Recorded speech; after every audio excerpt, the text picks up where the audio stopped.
আল্লাহর নবী বলেন, যে ব্যক্তি বলেছে মুখে লা ইলাহা ইল্লাল্লাহ আর তার অন্তরের ভিতরে জবের দানা পরিমাণ কল্যাণ নিহিত আছে, অর্থাৎ ঈমান আছে।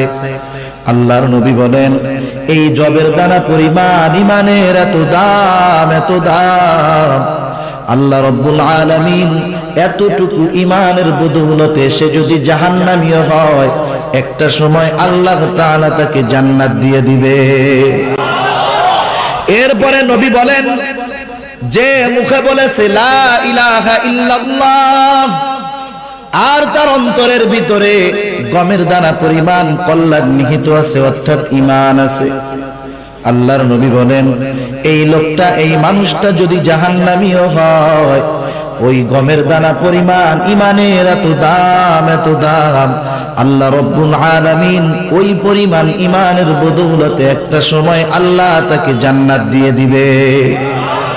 তারপরে আমার আপনার নবী বলেন, যে মুখে বলেছে লা ইলাহা ইল্লাল্লাহ আর তার অন্তরের ভিতরে অনুপরিমাণ কল্যাণ নিহিত আছে, অনুপরিমাণ ঈমান আছে। অনু কাকে বলা হয় সহজে বুঝেন। আমাদের উলামায়ে কেরাম অনেক সময় যাররার উদাহরণ দিতে গিয়ে বলেন, একটা বালুকে যদি 70 ভাগ করা হয়, ওই 70 ভাগের একটা অংশকে একটা যাররা বলা হয়।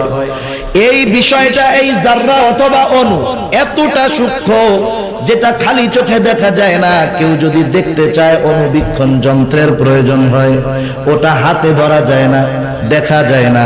আল্লাহর নবী বলেন, এতটুকু পরিমাণ যদি কারো ঈমান থাকে, আল্লাহ রাব্বুল আলামিন ওই পরিমাণ ঈমানের বদৌলতে একটা সময় তাকে জাহান্নাম থেকে জান্নাতে আল্লাহ দিয়ে দিবে।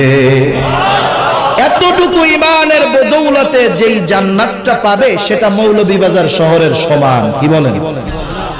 আল্লাহর নবী বলেন, সবচাইতে ছোট জান্নাতের মালিক যে হবে, এই দুনিয়ার 10 গুণ, অর্থাৎ এরকম 10টা দুনিয়ার সমান একটা জান্নাতের মালিক হয়ে যাবে, সবচাইতে ছোট জান্নাতের মালিক। এখন বুঝতে হবে মা ও বোন, তোমাকে ঈমান আগে রক্ষা করতে হবে। ঈমানকে এত সহজে হারানো যাবে না। ঈমান যদি হারায় ফেলো, অল্পতে যদি হুঁশ হারায় ফেলো, জান্নাত হারায় ফেলবে। অথচ অতীতে কত মা গেছে, কত বোন গেছে, জীবন দিয়েছে, তবু ঈমান দেয় নাই। ফেরাউনের একজন দাসী ছিল, দাসী ঈমান নসিব হয়ে গেছে, আল্লাহ তাআলার প্রতি বিশ্বাস স্থাপন করে ফেলছে। এই দাসীর ঈমানের খবর ফেরাউনের কাছে চলে গেল।